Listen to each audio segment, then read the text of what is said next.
안녕하세요.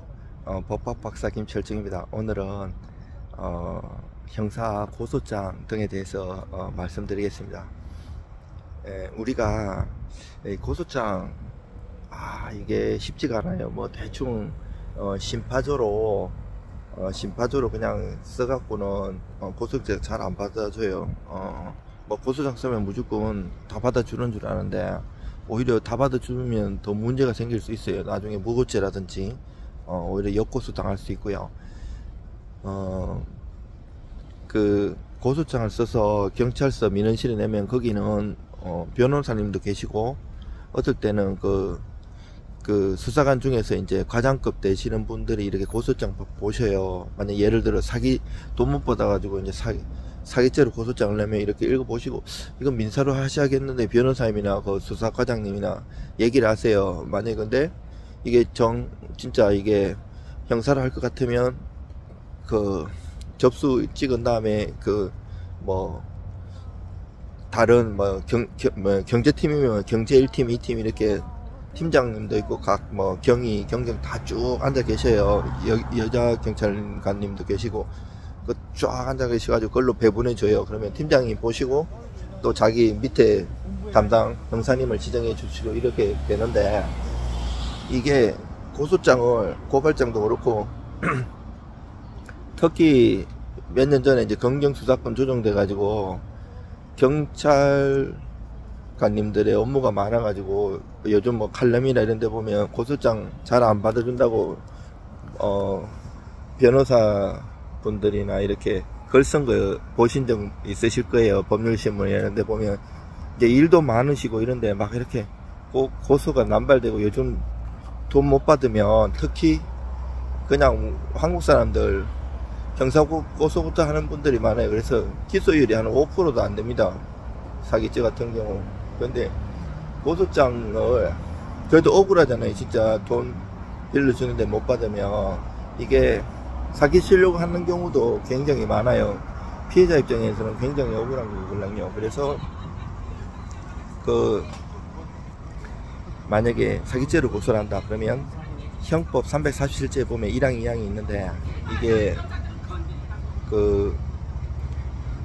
사람을 기망해 갖고 재물이나 재산상 이익을 취득한 자는 10년 이하의 징역이나 벌금에 처하는 게 있는데, 이게 기망이 이제 거짓말인데 적극적 기만, 소극적 기만, 묵시적 기만, 여러 가지 사수를 쓴 것들이 있어요. 이거를 사실관계를 정확하게 잘 이렇게 기술해 줘야 돼요. 그래서 대충 기술해 갖고는 택도업소에 이게 입증하는 게 쉽지가 않아요.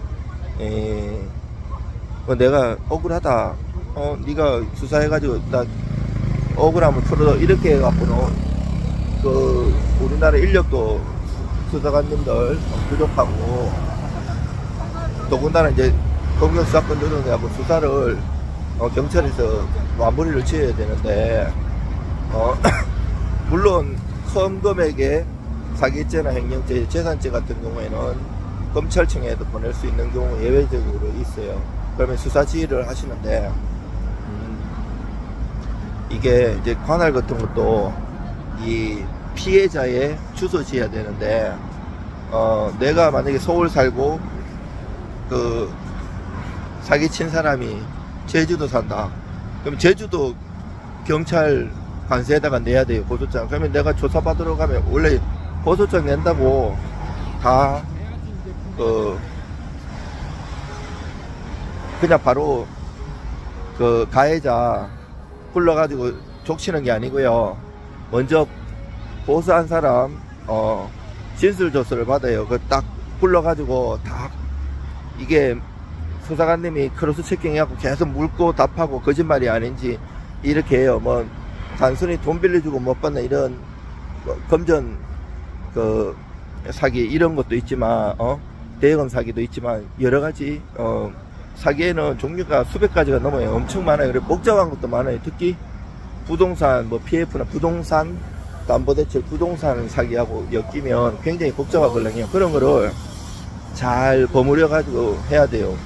예를 그러면 사기죄도 깊이 있게 써야 되지만 기망의 종류도 많거든요. 그걸 하나하나 내 사안하고 연결해갖고 정말 정치하게 판례하고 조문하고 사안을 잘 포섭을 시켜야 되고, 또 다른 범죄가 없는지 여죄 같은 거 같이 하면 좋아요. 뭐 예를 들면 뭐 그 실명법 위반도 많아요.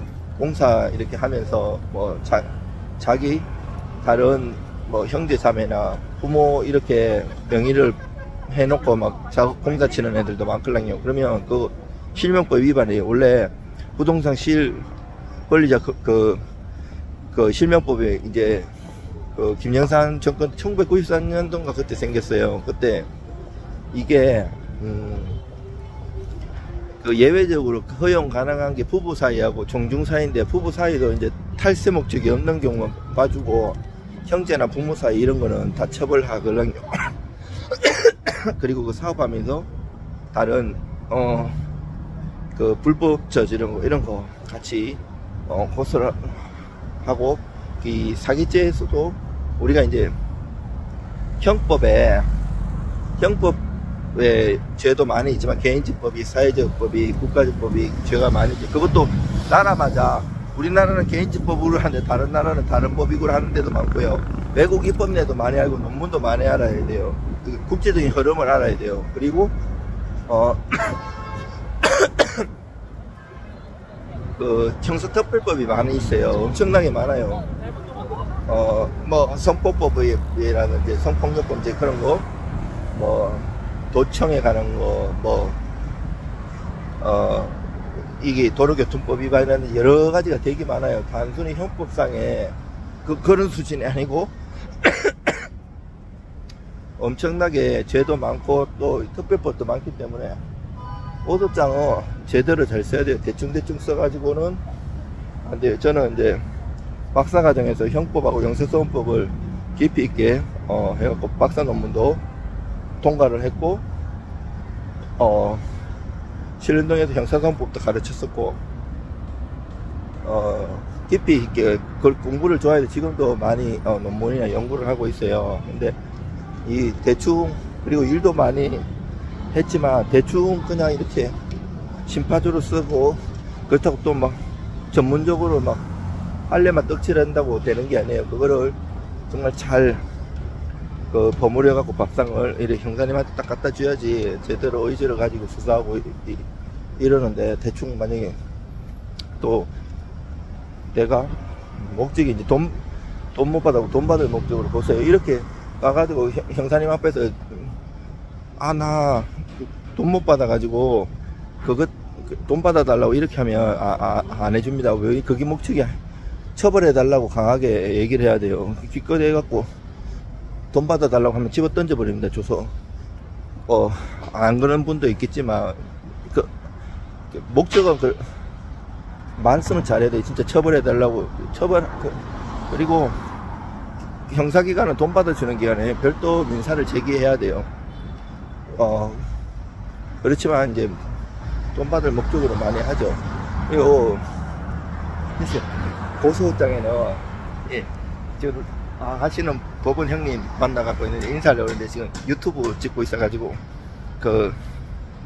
알겠습니다.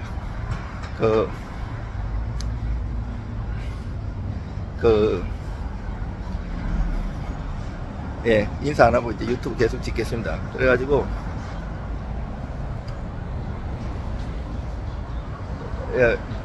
지금 이제 이렇게 하고 있습니다. 이제 여러 가지 정말 잘 써야 되는데 이렇게 영상으로 다 못하는 게 있어요. 금액도 크고 정말 이렇게 정말 스트레스 많이 받는 것들 많아요. 막 이렇게 진짜 법무사나 변호사 중에도 이제 잘 안 만나면 전화도 잘 안 받고 톡도 안 하고 뭐 주말이고 뭐 이렇게 나는 막 힘들어 죽겠는데 그러면 진짜 쏙 썩죠. 정말 커뮤니케이션도 잘하고 정말 열심히 정성스럽게 써주는 그런 사람을 만나야 되고요. 그리고 하여튼 사기든 뭐든 형사 문제가 생기면 진짜 온 가족이 많이 진짜 힘들고 이런 상황이죠. 아이고 여러분들 힘내시고 잘 해결되시길 바라겠습니다. 힘내십시오. 예.